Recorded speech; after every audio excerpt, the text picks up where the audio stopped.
So I guess we'll call the meeting to order at 6:31. 2.0 adjustments to the agenda. I don't know of any. Does anyone else? 3.0 audience and communication. And this is for if people have comments or questions that are not in discussion matters. So it's either something that's not on the agenda or something that's an action item. Is there any audience or communication? Yes? Can you just say your name, even though we all know you? Spear, and so I'm a little bit nervous about being here and speaking to all of you, so I will tell you that much right now. But I feel like I need to clarify some stuff that I had come back to me at the store about your last meeting that you had. It is all hearsay. I heard very little because I didn't need to hear much. Just a little bit is all I needed to know to understand. So I just wanted to make it clear what a community store does. We do a lot of discussing of issues, whether it be town or personal or previous, all kinds of things. It could be fishing, it could be hunting, it depends on the season. It could be sidewalks, it could be school. And I am proud to say that it's very rarely the school. It's a very private matter to the majority of us. It's a private matter how we vote. No one knows how any of us vote because it is a private matter, and it's very, it's a sensitive subject when it comes to children. And so I just I thought about why this might have come up, this negativity might have come up from quite a while ago. And that is because I connected a previous school board member with a member of the community who both thought completely different. And I thought at the time it was very important that they talk with each other, as well as I do to this day. I connect people. Do you know that this is your neighbor, so-and-so? No, I don't. Yes, I do, whatever. I also am very proud of the fact that we probably saved somebody's life by a customer coming to me in a bad way about her husband. And I looked out in the store and I saw somebody who I said, you need to talk to this person. And they connected, and an hour later the man was in the doctor's, and an hour later in the hospital for the next week and a half. Had I not made that connection, I just feel that that's the way we do it at the school or at the store. So I just wanted to make it clear. I really don't want to be on camera per se, because I just wanted to make it clear that in no way do we feel strongly one way or the other over at the store. And we are sorry that you all have to go through this, but times we do need to think about everyone in the community and not just, a small group. It really does affect, everything that we do, whether it's town government or the school. It affects everybody. And I just wanted to make that clear that we are in support of the children, and if you have things that you want to discuss and educate us on, or want to talk with us, feel free to come over. Don't have to buy anything. You never have to buy anything to walk into my store. And you can just come in, and granted, not everybody agrees. I mean, not everybody agrees on every subject, but it's very important in the community to be able to understand that and to know what your neighbors and how they think. I could be thinking one way and then hear, from 2-3 people, well, it starts to make, I process it, it starts to make sense to me.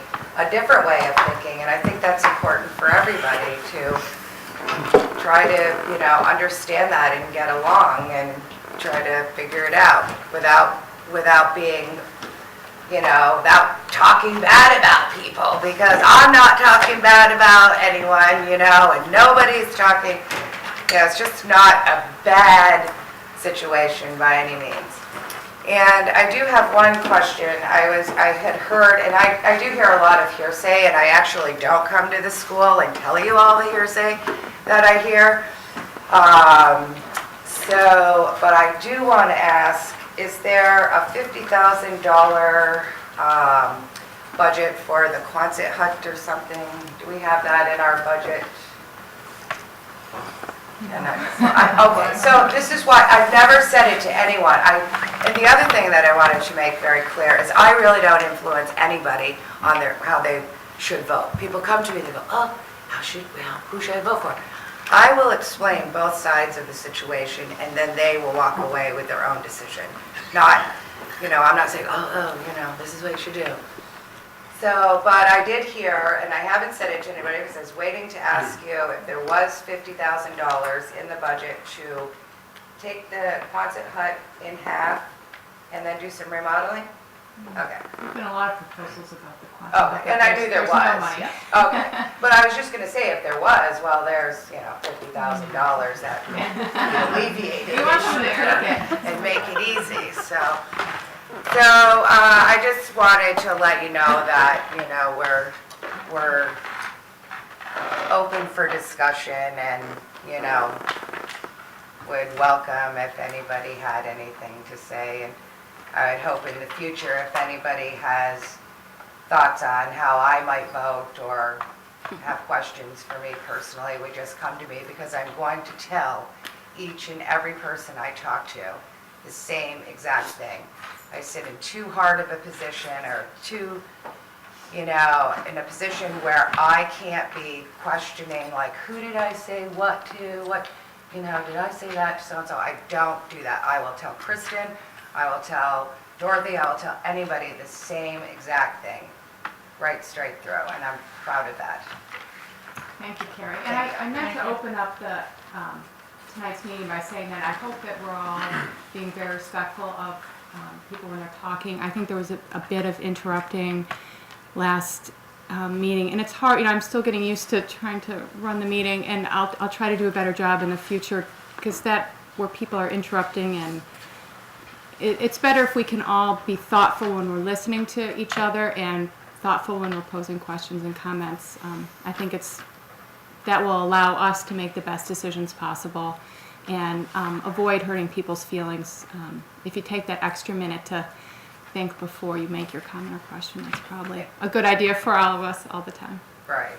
So And I thank you do for have that. a young child, my godson. It's very possible that he'll be attending this school. So I have a vested interest as to what's going on. When it was the full-time kindergarten, I gave it to my husband. I said, read this and keep Tristan in mind. I didn't tell him, how I felt or what he should think. You read it, you decide, you vote. I don't, it's not my decision. So that's it. Thank you. Thank you. Any other audience or communication? All right, thank you. Moving on, 4.0 presentations, local assessments, and kneecaps.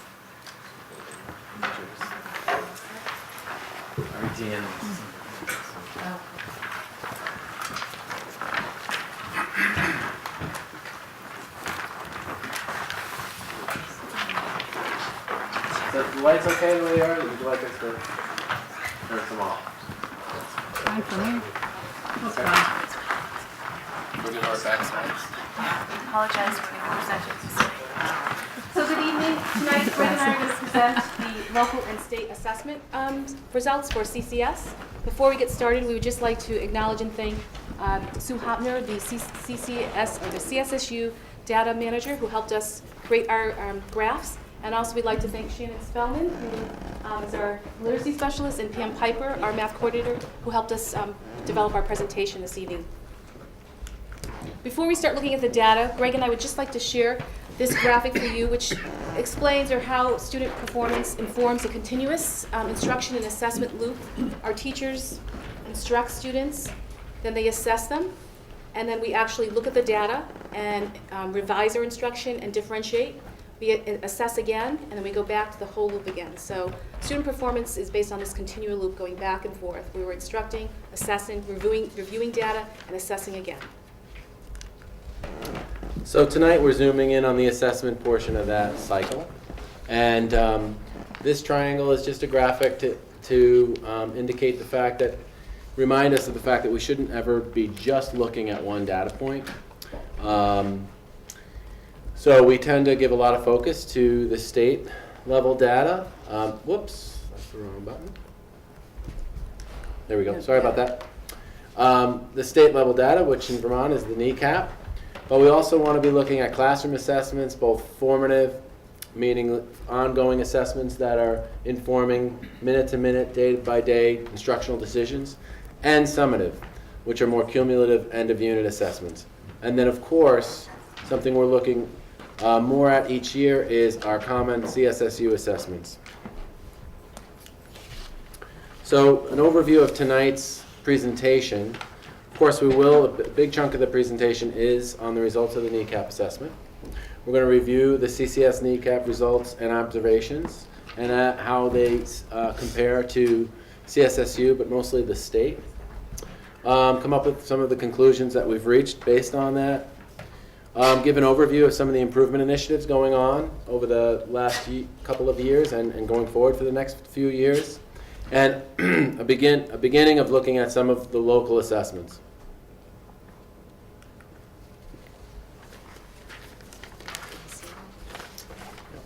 Okay, so apologize for the size of the bars in this graph. There's a lot of data up there. But basically, this slide is an overview of NECAP performance at Charlotte versus the state. It shows all of the NECAP measured areas: reading, math, writing in grades 5 and 8, in science in grade 4 and in grade 8.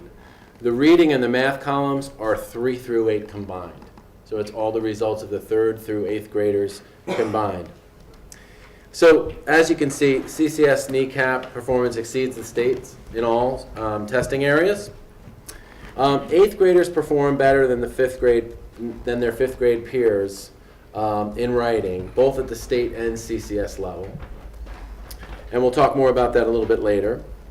And across Vermont, 8th grade science scores are lower than the other tested subjects in all grade levels. So if you're just looking at the Vermont bars here, science is the area where Vermont students struggle more than the other NECAP tested areas.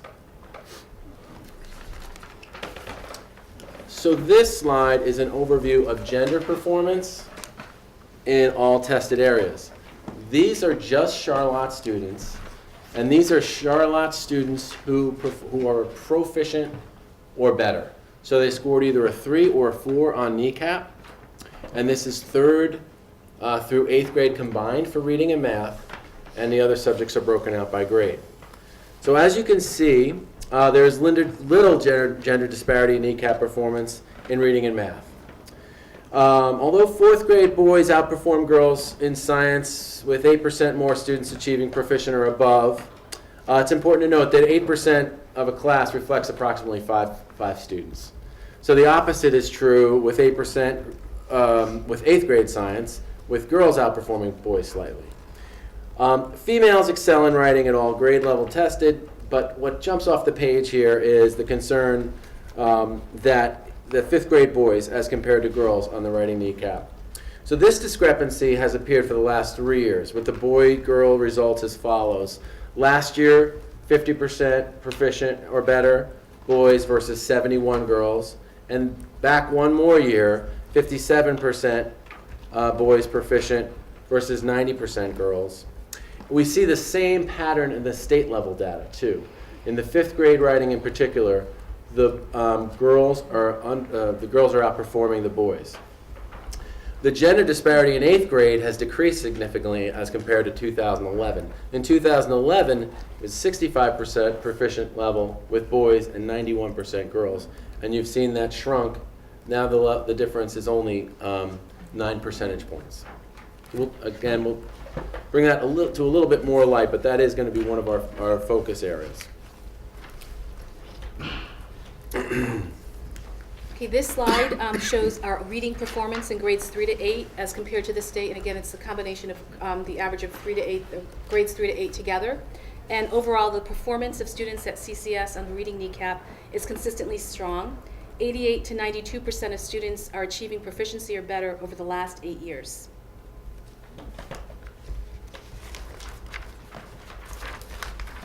The next slide, or this current slide, shows our SES, or socioeconomic status students' reading performance in grades 3 to 8 as compared to the state. Overall, the performance of students in this category outperform their Vermont peers. However, few CCS students in this subgroup achieve proficient with this distinction, which is the red bar, so here. There are fewer than 30 students in the subgroup in grades 3 to 8 at CCS, and we do not see a positive trend for CCS overall.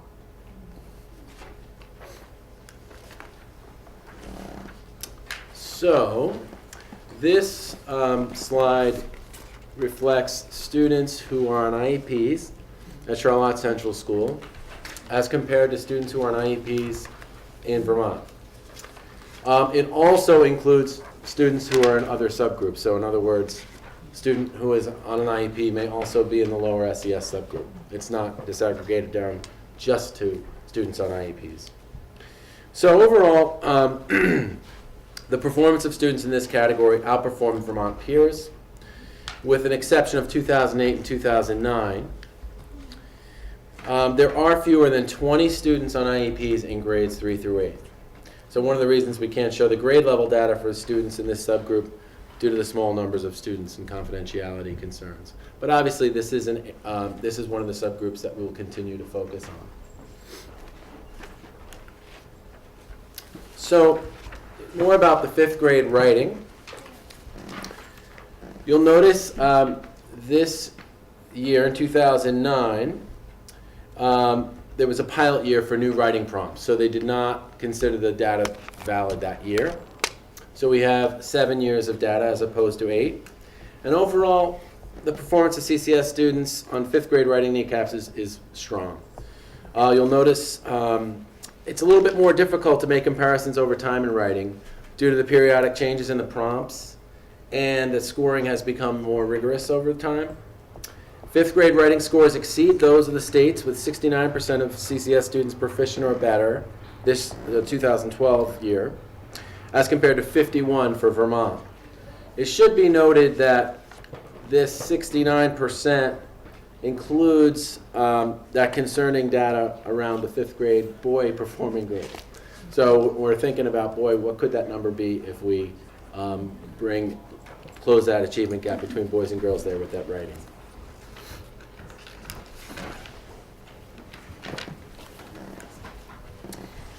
This slide shows our writing performance for performance in grade 8 for graded students as compared to the state.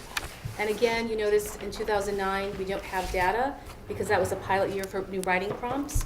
Overall, the performance of students at CCS on the 8th grade writing kneecap is strong. 8th grade results from 2012 are especially encouraging, with 89% of CCS students at proficient or better level as compared to 68% for Vermont. And just to remind you that the data reflects a different group of students each year.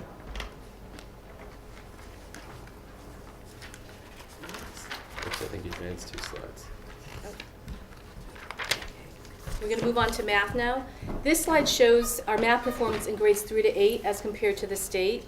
And overall, the performance of students at CCS on the math kneecap is consistently strong. 86 to 89% of students are achieving proficiency or better over the last 8 years. And our students do very well as compared to our state counterparts, with 87% of 3rd through 8th graders at CCS achieving proficient or better in 2012, as compared to 65% of their peers. And over the last 5 years, 46% of CCS students or more achieve the level of proficient with distinction, as compared to 18 to 22% for Vermont. So, yes. So this, again, is a look at the students in that lower SES subgroup as identified by NECAP, including students in other subgroups as well, as I mentioned earlier. It's encouraging to see a little bit of an upward bump in performance of this subgroup as compared to last year. However, due to the smaller size of this subgroup, differences in performance of just a few students can impact the combined results to a much greater degree than that of the aggregated results, thus making it important to complete grade level analysis. And due to the cohort sizes, we can't publicize those analyses. There's more fluctuation, definitely, from year to year in math performance for this subgroup than in reading performance. As you noticed when we discussed this line here was much more level in reading than it is in math. We're still concerned about this subgroup since there is a significant gap between this achievement and that of the combined group, of course. And the gap seems to be larger in math than it is for reading.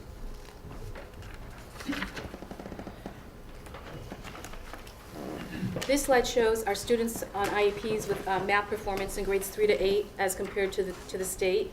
While we're pleased to see a 7% increase in proficiency level here, we are concerned about the continued increase at the below proficiency level here in gray, and we'll need to complete grade level analysis to better inform our instruction as we go forward. As I think you noted before, there are fewer than 20 students in this subgroup, so we cannot show you each grade level performance because we're identifying students. And due to the cohort size, these results can't be publicized. And again, we'll address our students on IEPs and how we're going to address helping them out and improving their performance in math. Okay, this slide shows our 8th grade student enrollment in Algebra 1 over the past 4 years. As I've mentioned in previous presentations, that it's one of our goals to increase the number of 8th graders being prepared for and enrolled in Algebra 1 in 8th grade. And you can see that over the past 4 years, there's a 22% increase in Algebra 1 enrollment since 2009. That was the first year we offered Algebra Seminar. And then this particular year, so back in 2009 and 10, we offered Discovering Algebra, and then the first year of Algebra Seminar. We continued with that model for the past 2 years, and then this year, we offered open enrollment to Algebra Seminar this year, as well as our last year of Discovering Algebra. And again, we're seeing an increase in students enrolled in that. Oops. Can I go back? To further show you the importance of offering more students Algebra 1 as 8th graders, I wanted to share with you those students for the past 5 years who've entered grade 9 and taking higher level math classes, geometry or math seminar. Normally, Algebra 1 is offered for 9th graders. However, we have more students entering 9th grade taking geometry or math seminar. Math seminar is a combination of Algebra 2 and geometry, and it's a 2-year course, and certain students are selected to take that. So just to share some observations, an increasing number of 8th grade students are prepared for and have entered math courses, advanced math courses at CVU, from looking at the data here. Over 5 years, the percentage of freshmen who have completed Algebra 1 while in 8th grade has increased from 49% to 67%. And 13 more students entered geometry as freshmen this year than in 2009. And this data indicates a success in our goal to prepare and provide Algebra 1 to 8th grade students. So now we're transitioning over to science. This slide highlights the results for the 4th grade science NECAP over the last 5 years as compared to CSSU and Vermont. So the data shows that CCS 4th graders outperform the state and the SU achievement levels by as much as 9 to 25 percentage points. Overall, the 4th grade students at CCS are consistently strong, ranging from 76 to 82% of students proficient or better. For this year, the percentages aren't indicated on those bars. So for this year, 4th grade, Charlotte Central School students, 78% were proficient versus the CSSU, which is 69% proficient or better, and the state, which is 53% or better, proficient or better. So now there are 4 domains reflected in the NECAP assessment, and the NECAP gives you breakdown results, and actually every student gets the results broken down like this, based on how they did in these various domains. So this is school-level data of 4th grade students taking the science kneecap. We're doing a little bit better than the state on all 4 domains, and we're going to continue to look at inquiry as our area of focus. That mirrors data that we've seen in previous years.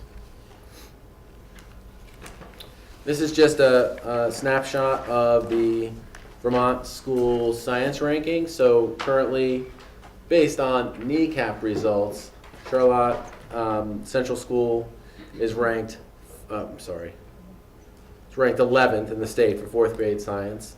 Last year it was 8th. Okay. And now on to our grade 8 science scores. Again, this highlights the results for grade 8 over the last 5 years at CCS, the SU, and the state. The data on this slide shows that achievement levels for CCS 8th graders exceeded the state and the SU by as much as 21 to 43%. Overall, the performance of 8th grade students at CCS is consistently strong. 45 to 73% of our students achieve proficiency or better over the past 5 years.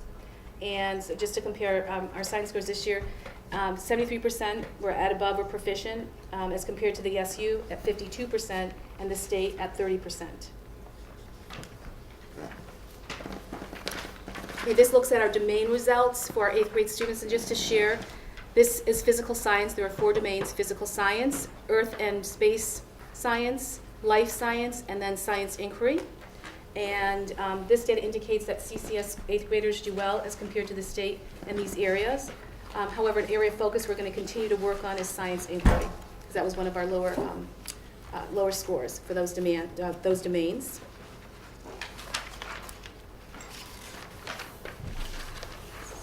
And this slide shows the Vermont Schools science ranking for 8th grade kneecap results. And I'm pleased to report that CCS had the highest science scores in the state for grade 8 in 2012. And just to compare, all of our K-8 schools performed in the top 25% ranking. And CVU was ranked number 2 in the state for science scores this year. So we're very pleased with that. So some conclusions based on kneecap. So focus areas, and areas that we're going to look closer at, are students in the subgroups of low SES status as identified by kneecap, and also students on IEPs.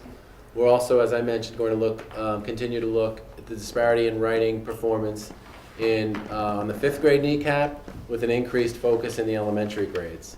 One encouraging note, just in doing some preparation for this presentation, Shannon Spellman and I looked at this year's 4th grade on-demand results, the on-demand writing prompt, which is a local assessment, to see, well, how are the 4th graders looking this year in terms of boys and girls on an on-demand type task. It's not exactly the same as the kneecap assessment, but what we're looking at right now based on that on-demand is it's pretty much dead even. The boys are actually a little bit higher than the girls, but the difference is negligible. So it'll be interesting to see how that translates to 5th grade kneecap next year. It'll also be interesting how the shifts in Common Core around more informational text and using multiple references, not just text, but pictures and video and different types of references to draw from, to write about, how that impacts boys. So some strengths continue to be that 3rd through 8th grade students excel in reading, math, and science. Writing results are strong as compared to the state, with an upward trend emerging in 8th grade. CCS achievement levels in all kneecap subject areas exceed Vermont statewide averages.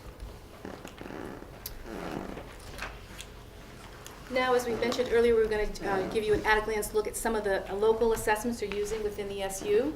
And these are some literacy assessments. The first one is called the BAS, and that stands for Benchmark Assessment System, or BAS. And this assessment measures pretty much literacy skills such as decoding, fluency, vocabulary, and comprehension skills. And it can be used as both a formative and a summative assessment. And from looking at the chart, we're looking at a data review. We do data reviews twice a year, in the fall and in the winter.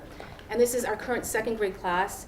And just the chart indicates that our students in 2nd grade have made incredible gains over the last 2 years. It's hard to see, but if you look here, this was their fall grade level performance, who's at or above grade level on the test, and 40% came in the fall at or above grade level. In the spring, we saw growth to 69% of students at or above grade level. And in the fall of this year, 75%. And the last assessment that was done on the BAS, 86% of our second graders were at or above grade level on the BAS. And just to interject, those benchmarks move up as the children move through those different assessment periods. So it's not that that's static. All those benchmarks are raising. So that's a real celebration around that first grade class from 2 years ago, from last year. Another reading assessment that we have for 5th to 8th grade is called the DRP, or Degrees of Reading Power. And this is a measure of how well students understand the meaning of text or comprehension.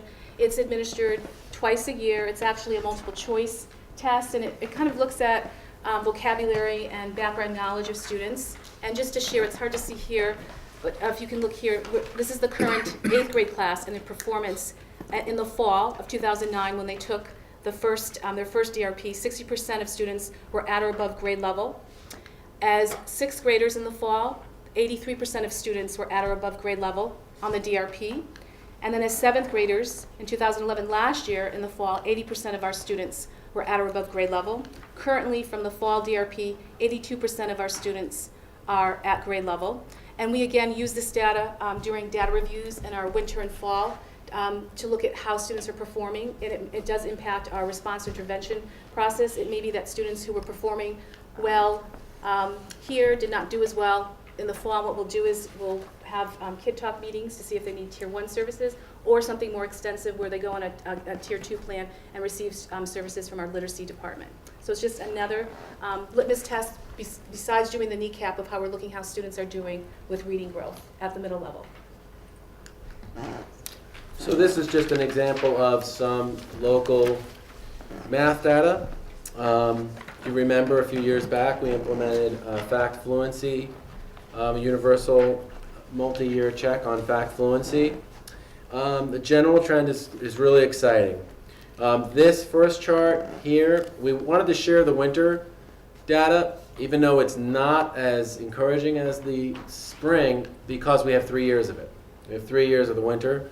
So what this shows is a little bit of up and down, but more up than down, or actually it's about even, from the 3 years of percentage of students proficient, meeting the benchmark in addition, subtraction, multiplication in the winter. But what we're really excited about here is when you look at the end of the year end of the year fact fluency benchmarks, across the board improvements on the number of students reaching the benchmark. Of particular note, the second grade subtraction and 6th and 8th grade multiplication are especially worth celebrating.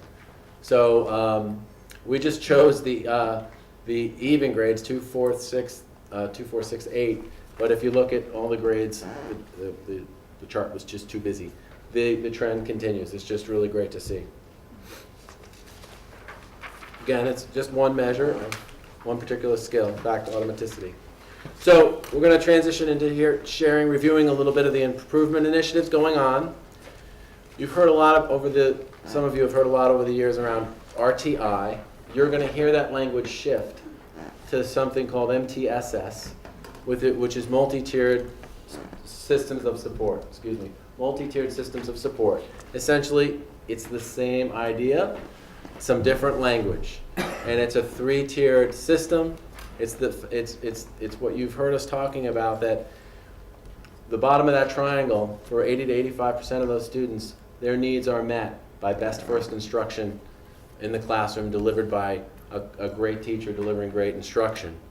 For some of those students, that's not enough. So we use our Tier 2 supports, which is what they're getting in the classroom plus. It's a supplement. And then we monitor their progress, and then if a student, after receiving targeted interventions, doesn't respond after monitoring and following them through Tier 2 process, then they might be eligible to receive supports through Tier 3, like through the development of an individual educational program, an IEP. So So we're going to continue to work to enhance our tiered student support system. Math initiative, professional development will continue around our best practices, following through on our math action plan from Teachers Development Group. We're going to keep consistent with our fact fluency program and progress monitoring. We continued with our Bridges and CMP math program implementation. We're phasing in of the materials aligned with the Common Core state standards.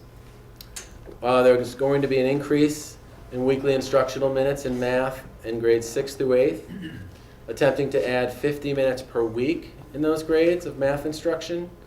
And all 8th grade students will have access to Algebra 1 through CMP.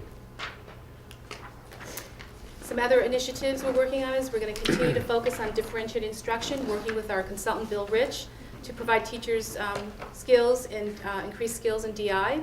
We're going to continue to implement the common CSSU assessment calendar and the different assessments we talked about tonight, such as the BAS, the degrees of reading power. We also have a school-wide focus on writing. Our literacy action plan has a focus on writing. We're currently working with teachers to finalize our standards of practice for writing in grades K to 8. And also, we are administering twice a year now our on-demand writing prompts, which are also part of the CSSU assessment calendar. And finally, we're going to continue to work to increase our staff awareness of how boys and girls learn differently, as per the gender study work I presented to you last year, with a specific emphasis in elementary grades in light of what we're seeing the trend for the writing piece at grade 5. Do you have any questions for us? Jump in. Go ahead. How about science? How about science? We have a science action plan too. We just didn't note it here, and we were looking at ways to increase skills using notebooks at the elementary level, which is something that is not new, but that we want to spend more time with, and also just finding ways to do pre-assessments to find out which domains they may not have. Domains that students may not have access to in 5th grade because you're teaching a different domain in 7th and 8th grade that are not aligned. So doing probes to make sure the students we do pre-assessments to see they still have the skills and knowledge in those areas before they take the 8th grade assessment. Because the last time they may have seen it is in 5th grade. So we're really working on that piece. And it's all in our science action plan, those pieces.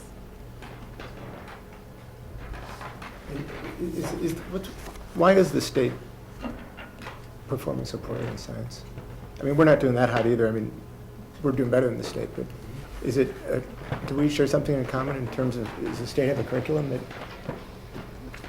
doesn't quite get the job done in I think that one science? of the things about science is exactly what Ivy was just talking about, is that we do an assessment at 5th and 8th grade, and meanwhile, perhaps and we don't know what the assessment's going to be. There's a lot. It's not like math where the skills build, and if you can do this, certainly that means you can do all of this. In science, you could be having an assessment item over here that has nothing to do with what you've spent the whole year studying.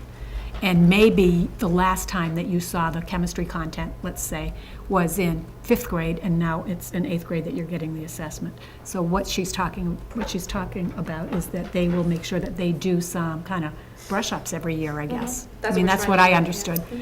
So, and I think that that would be true across the whole state. I mean, there's so much to choose from that what they say at the state level is, here are the fair game standards. So some people go through the tests and see which ones they might assess to determine what they're going to teach kids. So I know that's not how we do it, but it is a little more complicated, and in the whole science venue, I think the new next generation science standards have just been rolled out, and so I know that we're going to spend a lot of time paying attention to that. I also think that we have been hammering as a nation and as a state on math and math and literacy so hard for so many years. Science has taken a back seat, and I really think that's true. Less so here in the school, and I think we see that in our scores than in a lot of other places. Just last question, is the science inquiry, is that sort of the scientific process, or what does that exactly mean? It's really it's like a problem-solving model. It's taking all the skills, what you know in the content as far as, say, life science, and then applying it to a problem and solving it. Last year, we shared some actual examples of what an inquiry task would look like. So it's a multiple-step a problem-solving piece that students have to do. So yeah, it involves everything in synthesizing and applying the concepts that you've learned. it's a difficult test. I think 2 years ago, we They were actually hard shared with the questions. board to do one of the tests or some of the questions, and it's challenging. So yeah, it's kind of synthesizing and putting all the skills together and coming up with an answer. And you do some hands-on pieces as part of the test, and then you actually have to analyze and write down your conclusions. So it's an in-depth process. All right, Claire, Adora? Thank you. Thank you, that was great. You're welcome.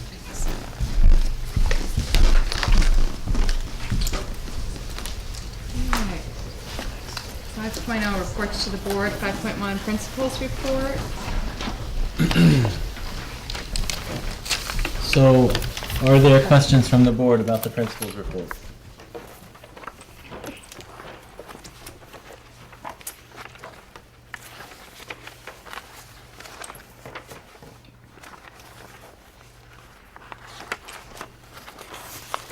I had the COAT report in my packet, but I didn't have the principal's report.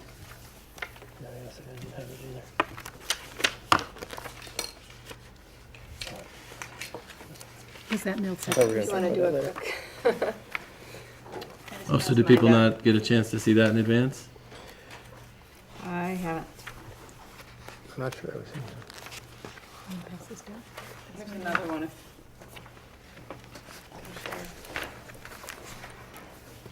Oh, yeah.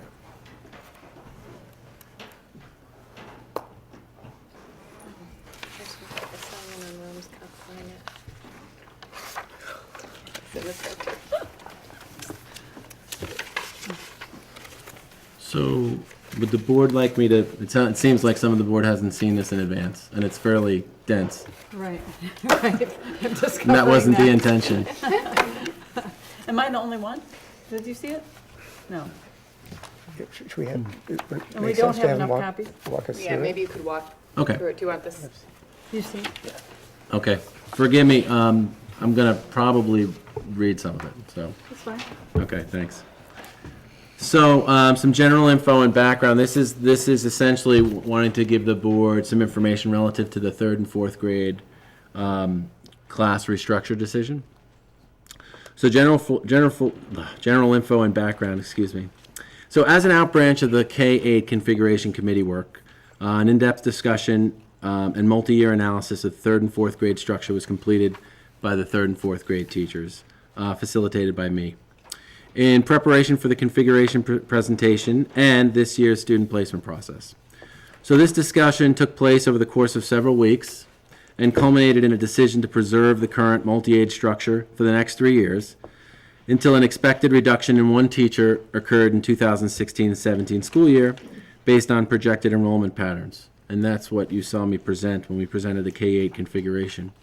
Although the viability of the multi-age structure was tenuous based on how low incoming 3rd grade class for the next year, our study team identified maintaining this structure for the next 3 years as the least disruptive solution and most supportive of best teaching and learning. This decision was reflected in the elementary portion of the configuration committee presentation. After the March presentation, and as our 2nd grade team began its student placement process, a significant flaw in our analysis was discovered. So given that much of the work the configuration committee was doing based on the projection numbers of Bill Smith to guide its analysis, those same numbers were carried over to the 3rd and 4th grade class structure discussion. Unfortunately, those numbers, particularly the number of students in our 2nd grade class, those students who will be moving on to 3rd grade, did not match with our actual current enrollment of students. It was actually 4 students higher, and was actually 4 students higher than actual students enrolled. So 39 was used for our analysis, and 35 was the actual number of students in the building. Although the discrepancy was not large, it was enough to indicate that the multi-age class would no longer be a viable option.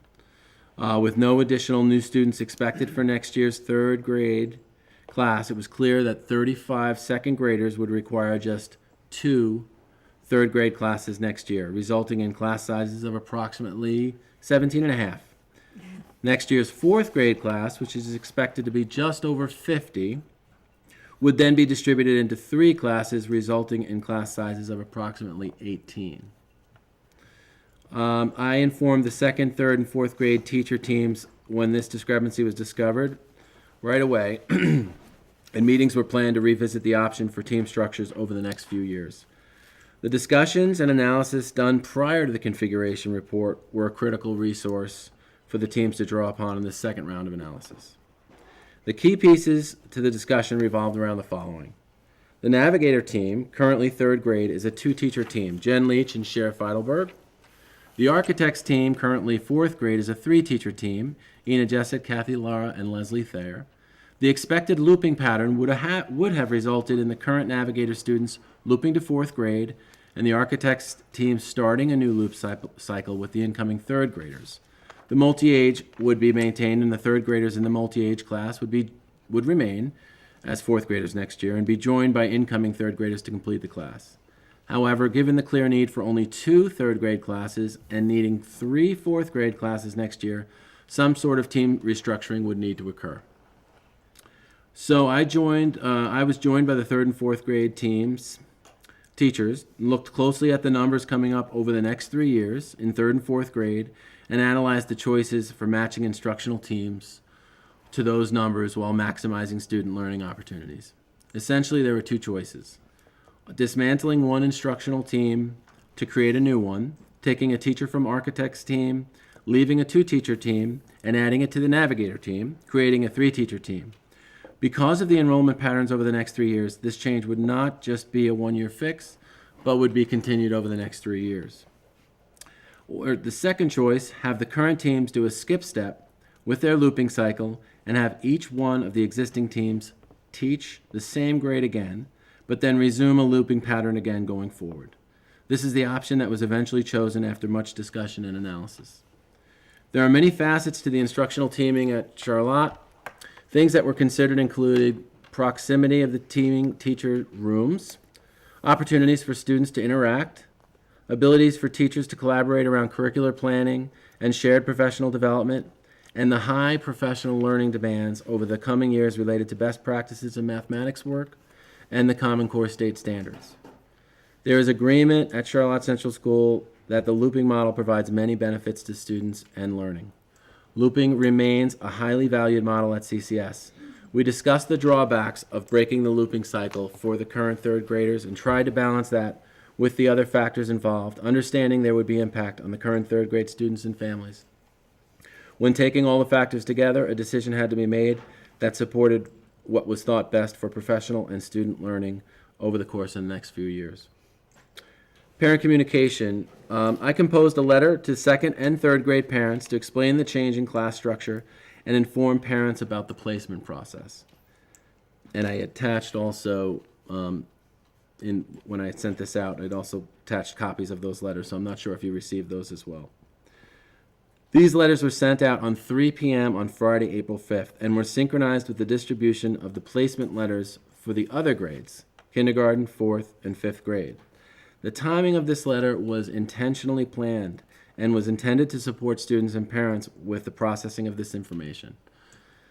It was clear that once parent notification went out, there would soon be some students who were aware of the change and others who were not.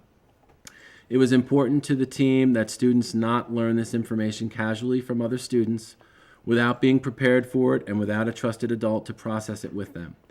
Therefore, it was essential for parents to have this information prior to students hearing it.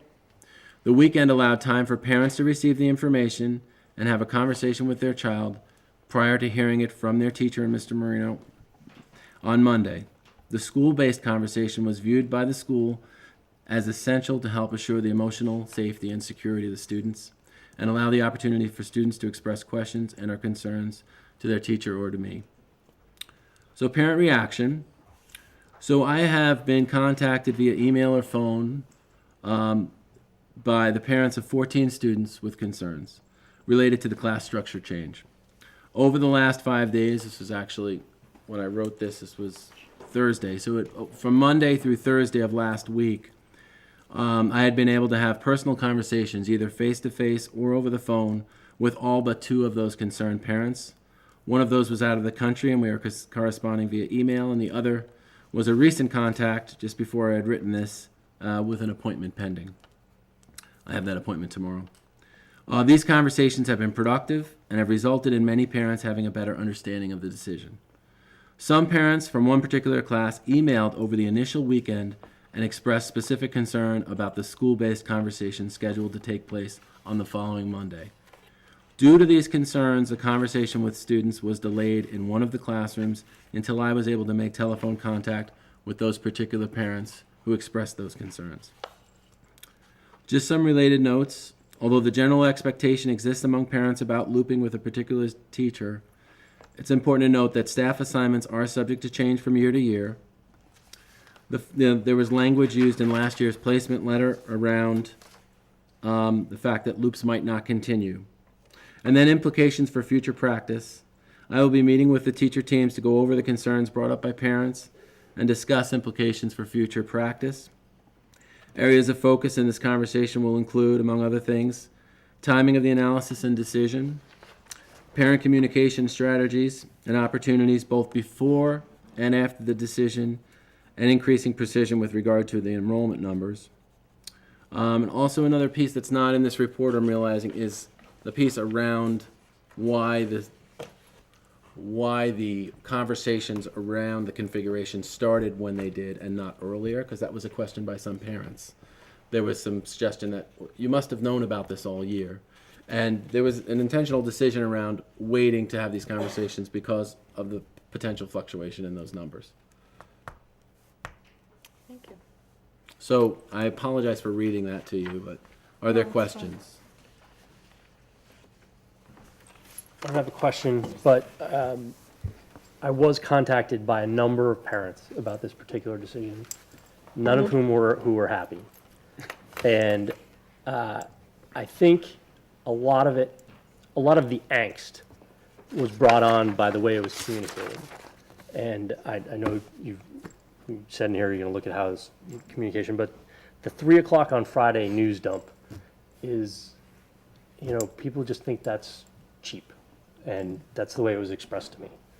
And this is a big change. Looping is a part of this school, and parents think it's sort of a right. And when it gets changed, it needs to be communicated in a more delicate way, I think. There was a lot of bad feelings brought about by this that I don't think needed to be there if there was a conversation started a little earlier. I understand the reasons for the change. I understand why the groups were kept together the way they were. I just think there needed to be a more open discussion with the parents who were involved. It's their kids who were involved. This is their school, and looping is something that they expect. And when it was taken away at 3 o'clock on a Friday, where the kids were going to be told Monday morning, they felt a little blindsided. And I commend Greg. He took a lot of phone calls, and I know he's met with a lot of the parents, almost all of them now, who contacted me. I know not all of them are satisfied, but I do know you met with them and at least had the conversation, which I appreciate. Thanks for And feedback. I guess the other side of that, I mean, my older two kids had, teachers not come back, loops change, different configurations. And I don't feel we were ever told until you went to Step Up Day. So I think we're moving in the right direction and, giving parents that information ahead of time. So I was appreciative that you did a very thorough and thoughtful letter that went out. And, perhaps taking that feedback from parents about how they would have preferred to have been notified if it's Thursday instead of Friday can help make it even smoother. But as a parent, I would have loved to have known before Step Up Day, just for my own curiosity in the past. So thank you. Anything else on the principal's report? All right, 5.2, CSSU debrief. Does anyone want to go over, if people read the central office leadership report, the legislative breakfast was Monday morning, yesterday. Monday morning. Yesterday morning. Yeah, and it was great. Everyone should go next year. And I think all the topics here, universal pre-K, 5 flexible pathway, school lunch, agency fees were all discussed. I'm trying to think of what If else. anything else, yeah. Yeah, there were other things, I just can't It's remember right just now. a really nice, open conversation, and it always is. And it's usually they're very understanding, the one, you know, there were differences of opinion about the agency fee. And that, for those who don't know it, that's where a proposal that even if you're not in the union, that you'd be required to pay the bulk of union dues. So there were differences of opinion among the legislators, but it was a very interesting conversation. It's nice to sort of see legislators in that forum. Is there anything else you wanted to say about that, Elaine? All right, 5.3, facilities update. Do we have a facilities update? We did not have a meeting last Okay. week, so, no. We're done with that. All right, moving along. 6.0, 6.1, policy review, 6.1.1, class configuration. And we put this like this because Clyde requested that we have a conversation about the relationship between the board and the administration concerning class configuration. We previously had this policy, which was just a local policy for Charlotte that talked about getting approval for changes to grade and class groupings. And this was on our agenda at some point last year, probably around this time of the year. When exactly. And my recollection is that we repealed this policy and instead informed the administration, it was not a unanimous repeal, but we repealed it as a board and asked for the administration to let us know in April or whenever it occurred if there were going to be changes. So that was Greg's report to us and the principal's report. So I don't know if you want to lead this off, Clyde, since you wanted this on the agenda, or? A short conversation. I just wanted to be clear on the record that I still favor having the class configuration subject to approval Okay. by us. I think when you work backwards from that condition, it creates a more ordered and informative approach, not only for us, but for anybody else who's interested. And I think, this year is a good example of it may be chaotic and difficult, and there may or may not be good reasons, but it certainly does create a lot of angst among people. So that's it. Okay. Just from what I experienced this year, and it would be helpful to at least know beforehand. Do we need to approve what happens? I'd at least like to know that it's coming. That's something we should We're look not at. blindsided. Yeah. And in my recollection, do you remember this, Adora, is that it was a policy that definitely was not being followed. And it also included a bunch of things that, it says class structure will represent a good faith effort to provide both multi-grade and single-grade groupings, and we weren't really, given our declining enrollment, we weren't necessarily offering that anymore.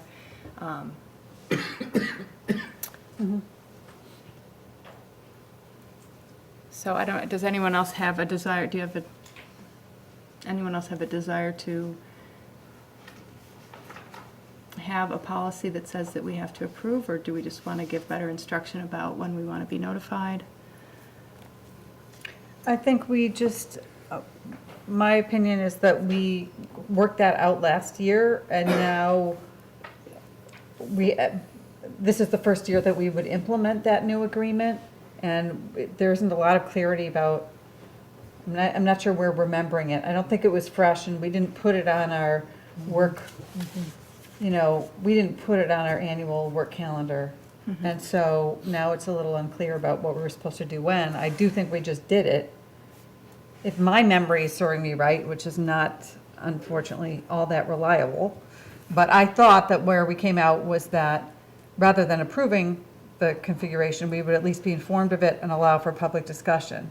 And I think that we've just done that, so I'm content that what I think we agreed to has happened, but I think it would behoove us to look back in the minutes and make sure that that's the case. And am I hearing you say that we should add it to the work plan each Yeah, year? I think it should be in the April work plan. I think that's what we agreed to. Well, and that discussion should happen before it becomes policy in the school. We should have that Yeah. presentation and discussion before notices go out. Yeah, I mean, I don't imagine it does a lot of good to have a discussion after it's been decided.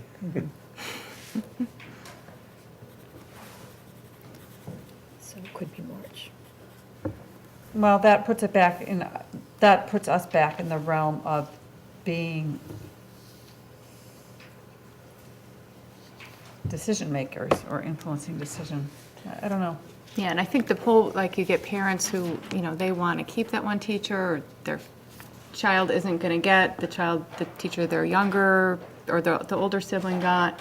It's real easy for the people in the audience to try to change the way it's configured, but I think what we have to do is, as Greg said, this is a disruption for next year, but if we're looking 2, 3, 4 years down the road, it's less disruptive over the long term for the kids and makes the most sense for the whole school. So to do that where we're getting all this input, I don't know, I fear we could end up making a decision because of that rather than the overall good.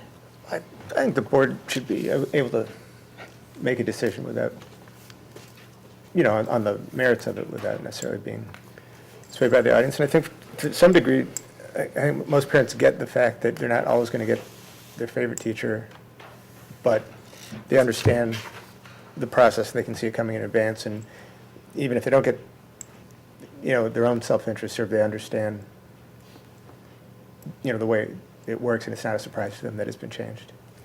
And I'm not even asking for approval. I just want to be able to see what Greg just presented to us. This is what we're going to do. Here's what I'm going to tell the parents. At a meeting, it can be the week before, I don't care. But,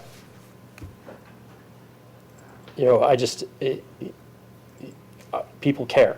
And they should at least know the facts of, we should at least know the facts of why a change is being made, so we can talk about it intelligently. So does it make sense then to do something like that? We'd have to put it on the work plan for March, since we send out April would sort of be too late, right? If you're looking for the parent information forms, what kind of timeline would that look like? I think from year to year, it changes depending on what's going on with budget, what's going on with retirements. So if it were on the March agenda, there might be some years where that would be really straightforward, and there might be other years where there might be pieces in question. Okay. So if we aimed for putting something in March with it being able to roll it I think, into April instead if it didn't work out. yeah, I was going to say, we can just put it on the work plan in March with a question mark, and when we're having the agenda review, that's the time to say, is Are we this ready just for a quick report, or is this a conversation? Because either budget cuts or decline in enrollments, or maybe increase in enrollments. Right, okay. We have, the three of us, a longstanding difference of opinion on whether this board should actually make a decision. But what we've just seen here, Adora, is not what we discussed a year and a half ago. It's not, what did we discuss? We discussed that we would have an opportunity for meaningful input on class configuration. This is not meaningful input. This is what we're doing, and then we'll talk to some people who are unhappy, but it's not having any input into the process. And the model that you folks are discussing is exactly what we just had. We had a presentation in March about what it was going to be, and everybody went away and thought, okay. And then 10 days ago, apparently that got changed. That's the model you're talking about. That's not meaningful input. As you point out, this is their school, and we are their representatives, not your representatives. So, in my opinion, my opinion remains unchanged, which is we should have approval.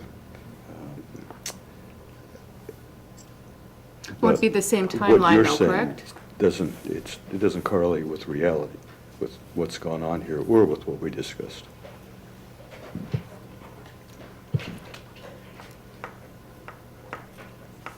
Yeah, no, I get what you're saying. I hear it, but I really believe that teacher assignment, teacher placement, configuration, absent, this kind of a substantive change really is administrative work. And I totally agree that it should come to the board, and the administration wants to hear what the board has to say about it. And that's an opportunity also to get clear about, like, well, what does need to happen? So your point about, they're thinking, Friday afternoon is a good time to do this because there's time to digest it, and from a parent standpoint, it feels like, that's a cheap shot, when, as they're going out the door, you send me this note. That's the kind of input that would be great, that would inform the administration in terms of their process. But I think the configuration and teacher placement is an administrative function. That's why you hire administrators. And I agree with that. I don't want to hamstring the administration in the organization of the teachers in the classes, but it should be a conversation that's had before. And I agree. Before. And we need to make sure that that's on the work plan. And if that's a step different than what was talked about last year, then I'm willing to try that for a year, and then we can go from there. And hopefully we'll all remember better. So does that seem satisfactory that we'll put it on the work plan for March to get information from administration about any potential changes in configuration? And so that would be then on the agenda for March, warned to the public so that any parents could come and hear the report as well. I think that's good. I didn't quite understand why. You mentioned, Greg, that people had raised a question about why there was a delay or why it came at this time, was it just that it was discovered that the two sets of numbers, there was a discrepancy between the two sets of numbers? That was discovered after the configuration presentation. Right. But the reason around, some of the parents had expressed concern over, or wondering, like, didn't you know this in October or November? Right. And I explained to them that actually we had more kids in September, we've lost a few, and we were projected to gain more over the course of the year. So we did delay that conversation, and we aligned it with the K through 8 configuration work. Okay. And then we got to a time crunch after the configuration presentation because of this year we're very intentional about trying to start placement earlier so that staff had more time and space to really consider the placement decisions and build in more rounds of meetings. So because what we've experienced in the last couple of years is the placement starts and we never quite get it the way we wanted to it, and we're at the end of May trying to do those transition meetings from teacher to teacher. So we were very intentional this year about moving placement up, and then what that created is if we're sending those placement letters out, this has to be decided now and has to go out. So I realized that created a misstep in the communication piece. Okay, I understand. That makes sense.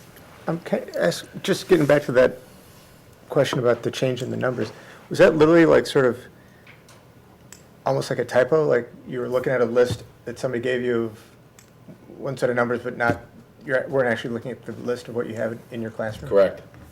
Not so much a typo as it was all the work that we were doing with the K-8 configuration committee was looking at multi-year lens with Bill Smith's numbers. Right, but in other words... Then I pulled those numbers for the conversations we were having with the 3rd and 4th grade, and nowhere along the line did we stop and cross-reference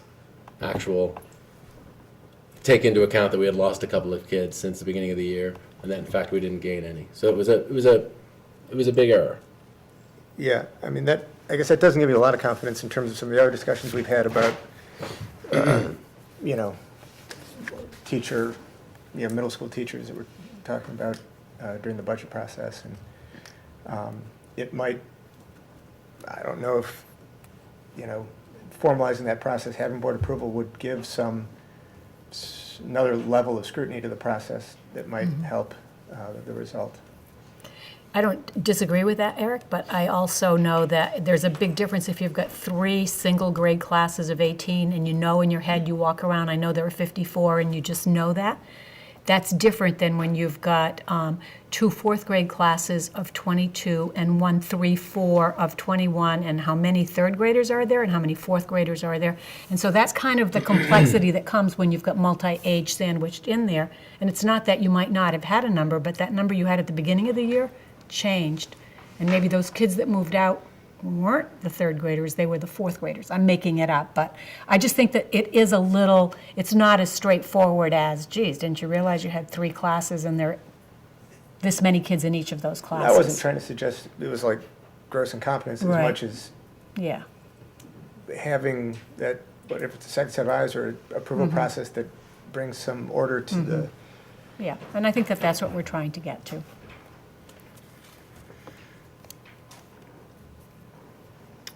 So, Adora? So it sounds like Eric maybe is more looking at the approval. I feel confident doing the get informed, though hopefully before things are finalized. I've taken a lot of notes here, Yeah. so I think that we can assume that we'll have a better But, you know, process. what is the will of the whole board as far as that goes? Well, are we talking, are we, okay. We're not making a policy decision tonight about this. No, but if we're we just want, discussing if it. we want to, then we're going to Yeah. have to draft a policy and get it as an action item going. So I'm still feeling as though, basically, everything that Clyde says, I agree with, except stopping short of the approval process. So I agree that we need an honest-to-God discussion about what's going on, about, you know, before everything's signed, sealed, and delivered, and that involves the public, and so we need to push back in the timeline to allow for all that to happen, and I think that's what Elaine's taking copious notes on. So I think that we've got a little rough start on this year, but I'm hopeful that going forward, we'll be able to do that well, and I personally still don't think the board should ultimately approve the configuration. And I could go either way, I guess, but why not? Because of what Elaine said, I think it's the work of the administrators to do that. It's the how. I'm channeling Sue Tebow now. That we more decide the what of what we want our kids to learn and be able to do, and then it's up to the administration to figure out how that gets done. And configuration is part of that how.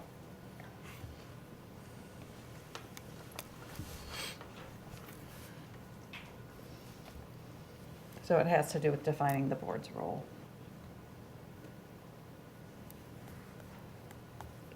Oh, really? Oh, well, I think I've made my position Okay. pretty clear. I think I have stopped short of saying the board should approve. Okay. I'm willing to go along for a year, next year, see a presentation of the actual numbers and what's going to happen that we can talk about, which didn't happen in this particular instance. And see how that works for you. And then, I mean, obviously, this was brought up just last year. This is the first time we're going through it this way, I guess. I tend to agree that this is an administrative function, but, you know, if it turns out to be a blowout again next year, I think we would have to definitely revisit. Okay. All right, so I guess we will put it on the work plan for March and see how things go next year. Go Did you ahead. ever play baseball? Many years. Well, then you know how it works. Right fielder is supposed to run down and back up the throw to first base. And he's got to run down there every time. And then, of course, the time that he doesn't run down there and back up first base, guy overthrows. The model is you have a system in place that appears to work until it doesn't work. So what you're discussing, will work until the next time it doesn't work. No, I'm discussing a little more formal May I process. finish? Typically, we try not to interrupt each other. So, Typically, I have discussions. in my but okay. opinion, what you have is essentially the same process that we had before, which is, it'll work until it doesn't work. And the way to prevent that is to have a system in place which will work all the time, which would, of course, require that a process be gone through that terminates with whoever is on the board approving whatever it is they've come up with. And if they can substantiate, they being whoever the administration is at any given moment, can substantiate with fact and figure, there's no reason why the board wouldn't approve. And if they can't, or if it doesn't seem logical, then you'd have the option of doing something else.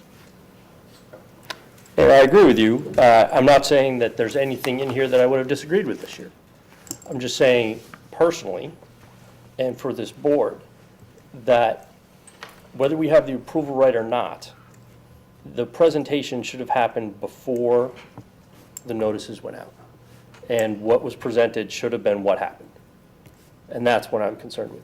There can be a discussion with the board and the administration over what's going to happen, but in the end, I do think the administration has final say on how things are arranged.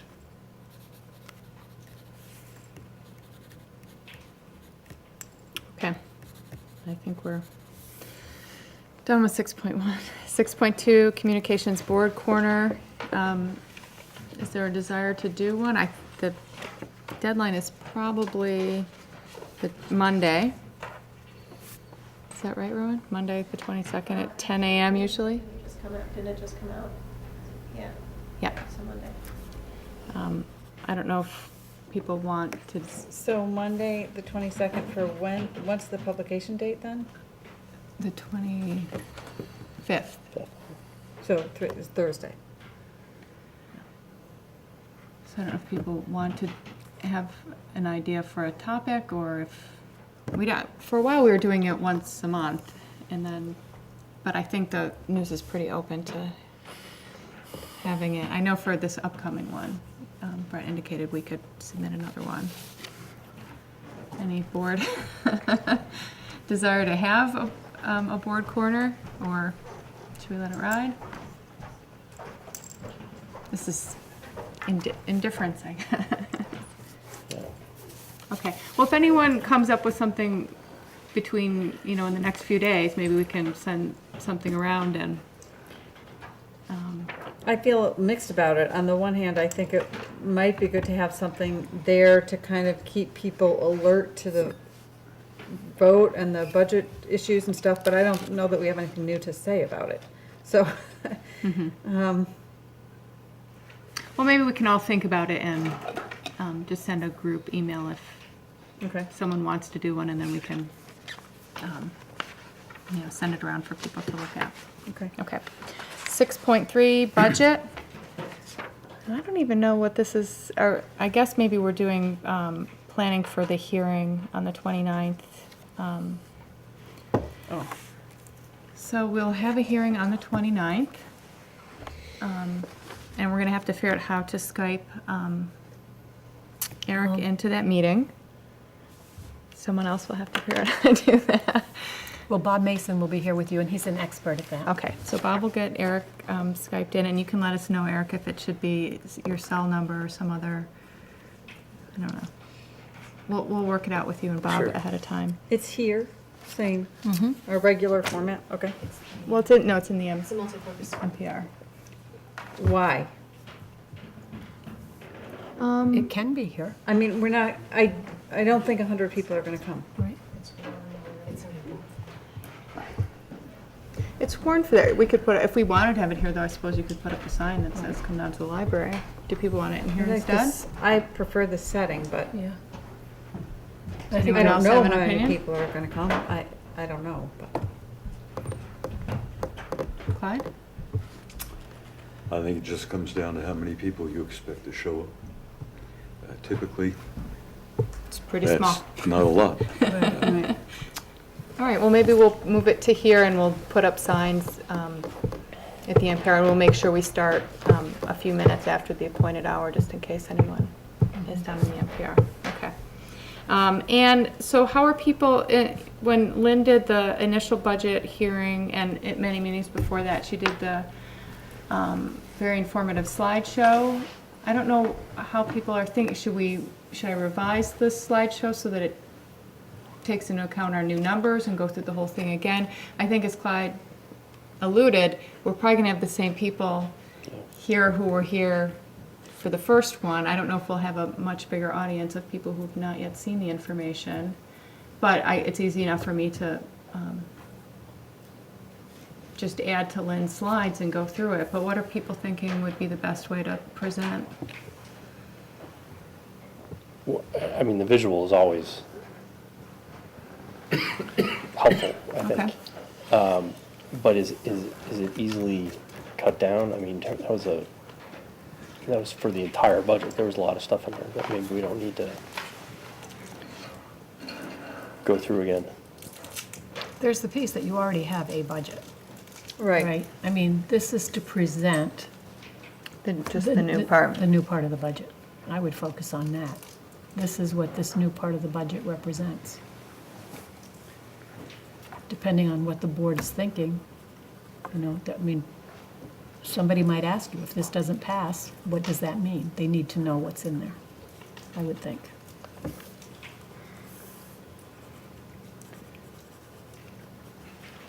But I think it would be good to have a few slides available, depending on who comes and what questions they do ask about, the cuts we've been through in the last several years. Some of those numbers, I think, are good to have available if there are new people who don't know that information. Okay. If you're going to have visuals, you should keep in mind that a lot of times people can't read what's on that little screen over there. So I don't know if there's an option for a different screen behind us, or if that would dictate that you do it in the NPR where there's a larger screen and it's more legible. But a lot of times what we put up there simply cannot be read. I mean, if you think that's important, it's something to think about. Okay. Are there times when it's hard for you to see, or you're talking about the audience? I think there are a lot of people in the audience, they can't read the fine print. Okay, Yeah. okay. And the slides as prepared were that gray. I found that hard to read. Maybe if we change the color and make it more just better black and contrast or white or something. something. All right, well, I guess I'll monkey around with this and send it around for some help. Yeah. I don't know if that problem is solvable here, or whether we should just go with the NPR.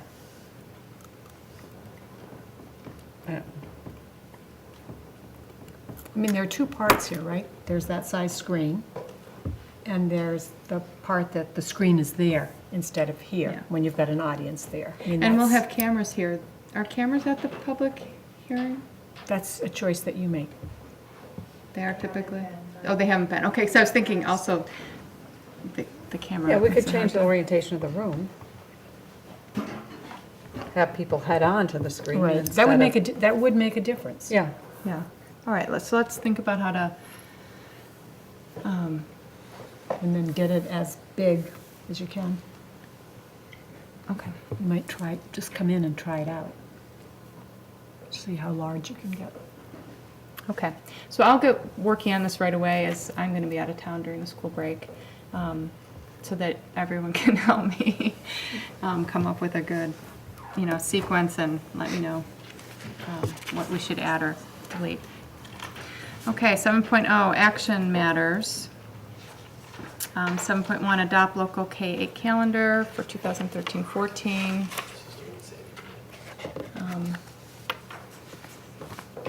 I'm assuming this was in everyone's packet. I'll need a motion to adopt.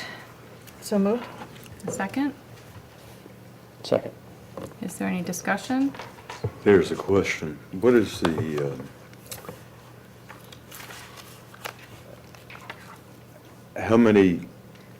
what became of the extra days that we negotiated for over the years in terms of student contact.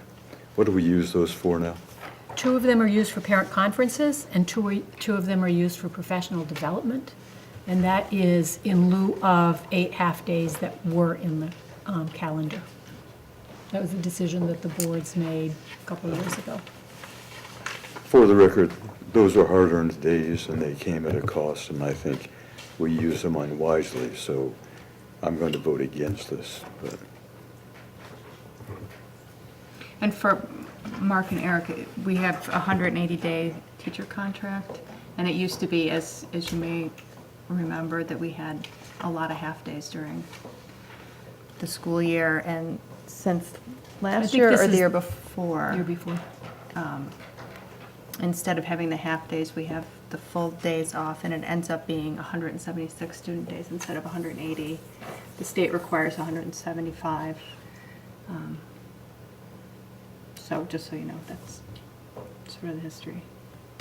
Is there other discussion? All those in favor signify by saying aye. Aye. Opposed? nay. All right, 7.2, resolution approval for updating financial account signature cards. What this is about was an auditor's recommendation that we be sure that we have, the people who are signing the checks are different from the people preparing the requisitions, who are yet again different from the people reconciling the bank statements. And so this adds a couple people to the list so that we can address this situation. Okay. So I'll move that we accept approve the resolution for updating the financial account signature cards. Second. Any discussion? All those in favor signify by saying aye. Aye. Opposed? 7.3, calendar 2012-13 snow days. I don't think we had anything in our packet, but, Well, here's the skinny. You've had 3 snow days. That means that the last student day would fall on a Monday. The board, because state law says you have to have 175 student days, could waive for students, though not for staff, that day. Some boards do that because they find it awkward for families to have to bring kids back in on Monday. So that's a decision that the board can make.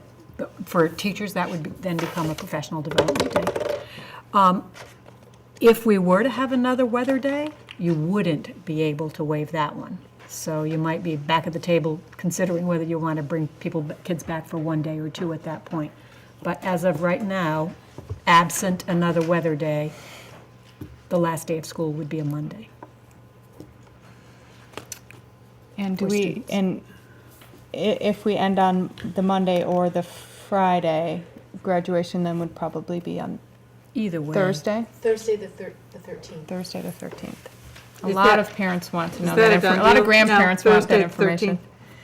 Well, it's typically, you have graduation the day before the last day, and then the 8th graders don't come to school on the last day. That's correct. Though would that be, can you do that if we got rid of the Monday? If Yeah, you it get would- rid of it the would be Monday, Thursday. that's when it would work It'd the be best. Thursday. Yeah. No, what I mean, because then the 8th graders would only have 174 student days instead of 175. That's okay, right? I can tell you that there probably will not be any 8th grade police out to get you if the 8th graders don't show up. You know what, actually, here's what the law is. If 50% of your students are here, plus 1, then that counts as a day. So obviously, 8th graders not being here doesn't even enter into it. Okay. That's a choice you can make. Pretty common practice. Yeah. So I guess I need a motion for, we're moving for the date of the last day of school? Yeah, Barring so I'll any move to additional waive weather? the final Monday, that hanging Monday created by the snow days. Is there a second? Second. Yeah. Is there any discussion? No? Okay, all those in favor signify by saying aye. Aye. Opposed? 7.4, approval of field trip Do I have a motion to approve the 8th grade So trip? just to double check, because I've been asked this question more than any other question since I've been elected. Graduation is June 13th, is that right? Yes, Thursday, June 13th. And I'm assuming that Naomi or Sarah Pearson or someone is going to blast the 8th grade What we plan to tomorrow. do is tomorrow, I will send something to the team, and we'll put it out in their Omega Bulletin, but we'll also put it in the newsletter tomorrow, that's when graduation will be, Great. if that will help you. And maybe Naomi can put it on the She's calendar. gonna put it on the, we were waiting for approval, we're gonna put it on the Perfect. calendar, we're gonna note it in the newsletter, and then Omega Bulletin also, so. We have grandparents waiting to book flights, I know. Yes. Okay. So do I have a motion to approve the field trip of the 8th grade class to Six Flags Great Escape? So moved. Is there a second? Any discussion? They're going to the Great Escape. Is that, Yes. which is where? In Queensbury, New York. That's what I thought. Maybe I've misunderstood. My understanding was the only reason we approved the 8th grade trip in the past was due to some policy we had, that if they were going out of the country. And in those days, for decades, the 8th grade trip had been Montreal, which they don't do anymore. And I don't think this requires our approval. I think you're right. Yeah. I know we approved, did we not approve J Peak last year? I don't remember doing I that. don't believe we approved it, but I thought because it was an overnight stay. Oh, in-state as opposed to out-of-state. State. Well, we should look at that, but Is perhaps it to an be safe, overnight? we should Is just this an approve It's or. an overnight, it's one night. That's why. It's because to- it's overnight. Out of state overnight. I Okay. think that's what the policy is. Well, we'll double check to make sure going forward. But it probably is since it's out of state overnight. So are there discussion? So, given that it's not very far away,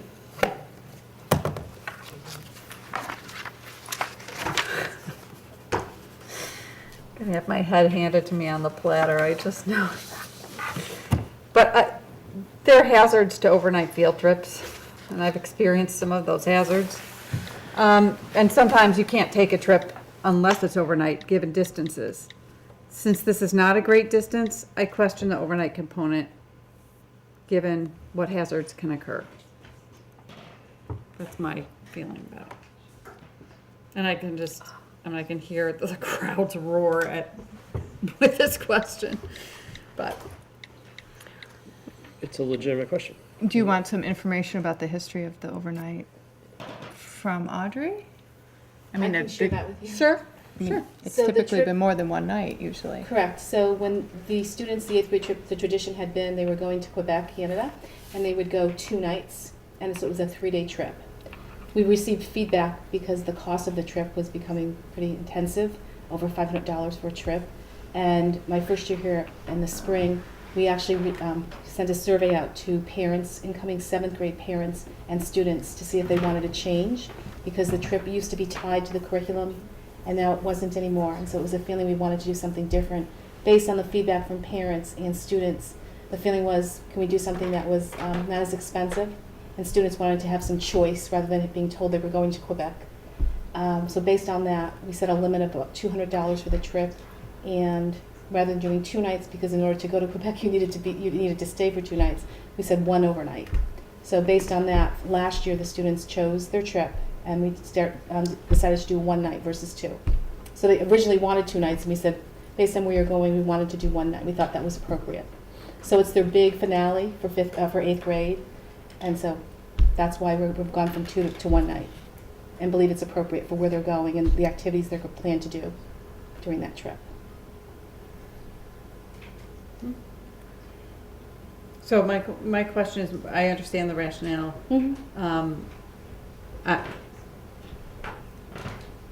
As I say, I've experienced problems with overnight trips, so, the chaperonage and the rules and all that. I don't need to micromanage that, but I have concerns theoretically, philosophically about it.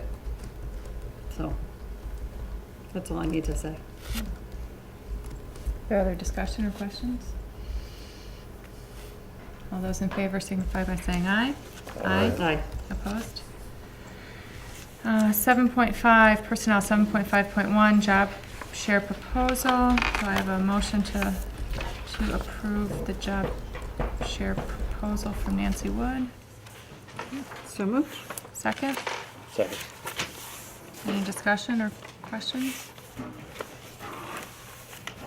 All those in favor signify by saying aye. Aye. Opposed? And 7.5.2 other, do we have other personnel? I think we do not. 8.0 consent agenda, is there a need to pull anything out of the consent agenda? Do I have a motion to approve? So moved. Second? Second. Discussion? All those in favor signify by saying aye. Aye. Aye. 9.0 director's comments. None?